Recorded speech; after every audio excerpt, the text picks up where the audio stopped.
Thank you, Chairman. Good morning and good evening, good afternoon, ladies and gentlemen. It's my pleasure to introduce the status of e-navigation implementation in Korea at this conference. I'm Han Jin-Lee from Smart Navigation Project Office. As many of you may already know, let me introduce you to our project once again. The Smart Navigation Project is the name of the navigation project of Korea. The main feature of the Smart Navigation project is that it includes in-navigation services not only for SOLAS vessels but also for non-SOLAS ships. Okay. Yeah. This table shows the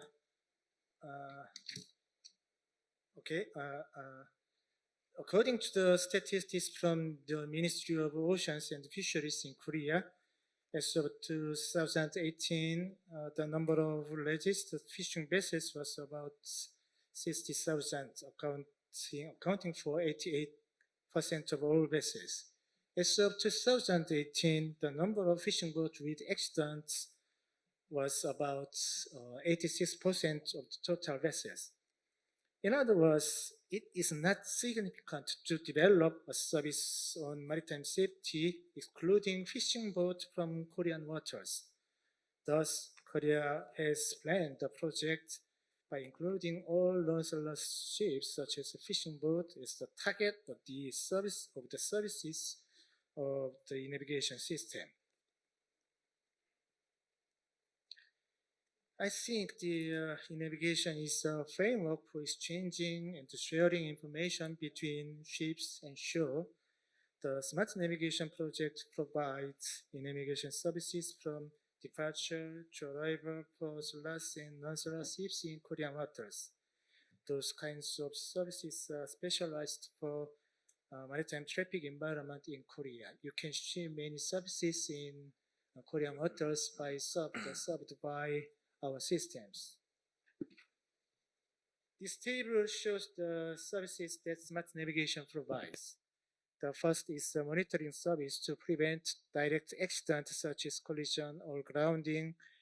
It is a service that predicts the possibility of accidents based on the ship position, velocity, and various information obtained from other systems. And the service sends a warning to the ship of high accident risk. The second is the onboard monitoring service. It is a service for remote monitoring of stability, fire, engine failure, etc. At present, it's not possible to monitor all the vessels on the ship, so its target is passenger ships of Korean nationality. The third is a service that provides an optimal safety route in advance. It applies to vessels applying for service.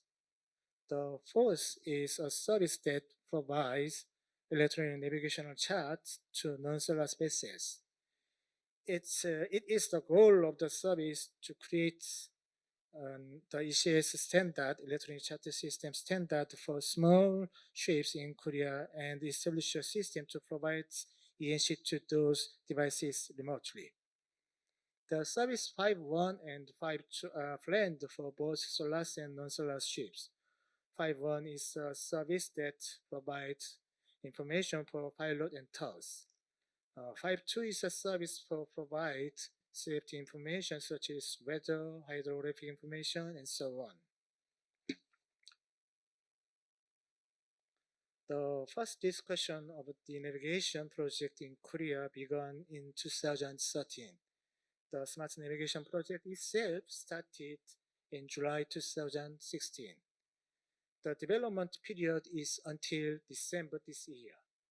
We plan to provide full-scale services starting next year. So now the project is in the final stage. There have been many problems over the years.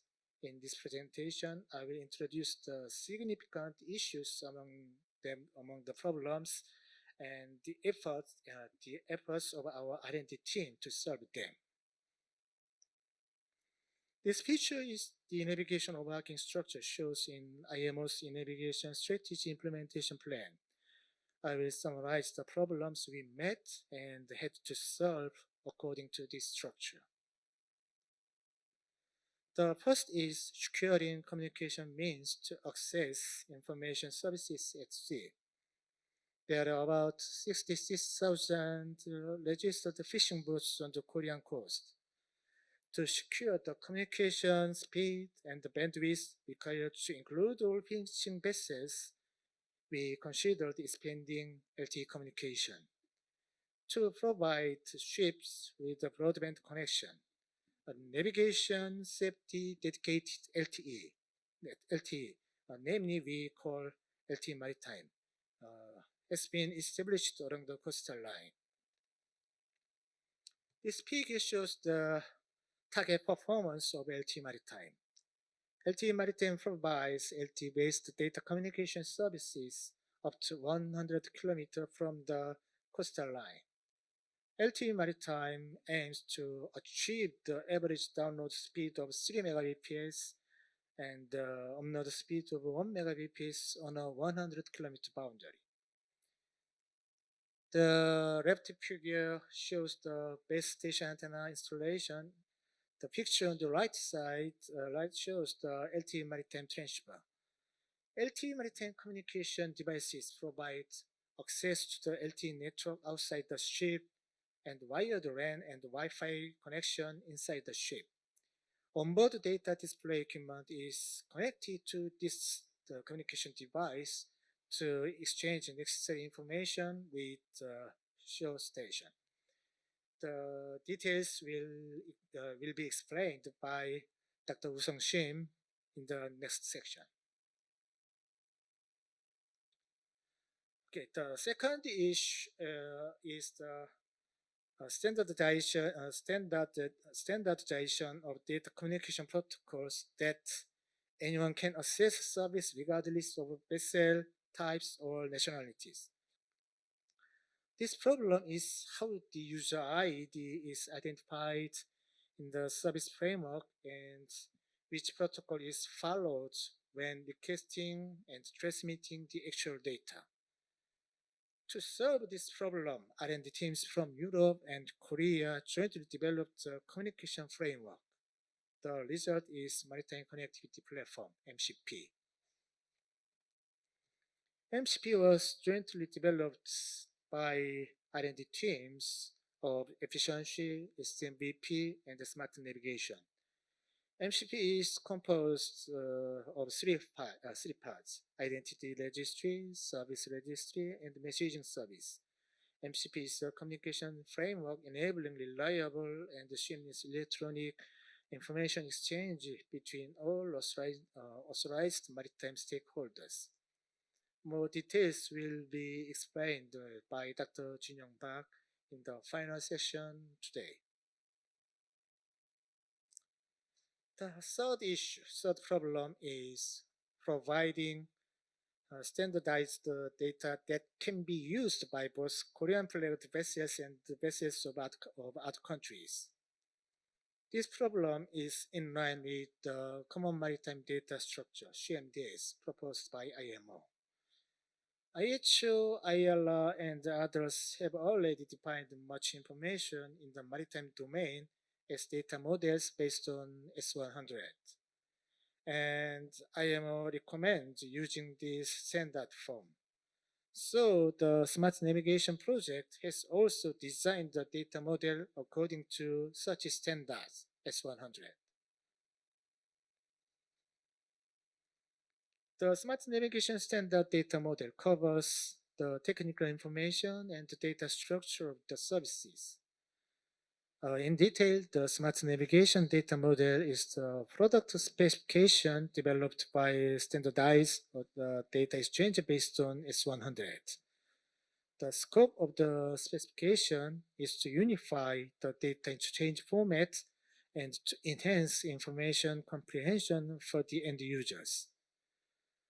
For models discussed by international organizations such as weather information, maritime safety information, electronic navigation chart, and so on, our project actively utilizes the models. Our system uses the S101 electronic navigational chart standard. The S412, 413, 414 products are used to provide weather information. S124 is used for maritime safety information, and so on. The fourth issue is preparing onboard device to display information provided by services accurately. This problem is what device is to display the received information on the ship. If the ship is of a specific size, we can think of this as the terminal device. However, most of the ships targeted by smart navigation system are small or medium sizes. Therefore, the Korean government considered the electronic chart system is easily used by small ships to display information. Also, it was allowed to use personal information devices such as smartphone or tablet if it is difficult even to have ECS. The ECS or personal information device should assess the service using the MCP protocol, receive the information based on S100, and display it. Anyway, to receive information services in the ship must have a communication device to access a communication network such as LTE Maritime, and the ship must have a service compatible ECS to display information received through the network. Therefore, even if the actual service starts in 2021, I think it may take more time for all ships of Korea to use the services. The last issue is the design of the service architecture that provides the necessary information at the right time to help prevent accidents. This problem is in line with the fundamental purpose of our project. Indeed, it's not easy to find the good detailed and well-organized research results on how much information services such as navigation should provide to prevent accidents. It is time-consuming work to continuously improve related algorithms and services through many sea trials and validation to achieve good results. Anyway, it was confirmed from the result of the current sea trials that it is necessary to design the service architecture considering uncertainties in ship position or environment information to ensure the utilization of the information and to minimize misunderstandings.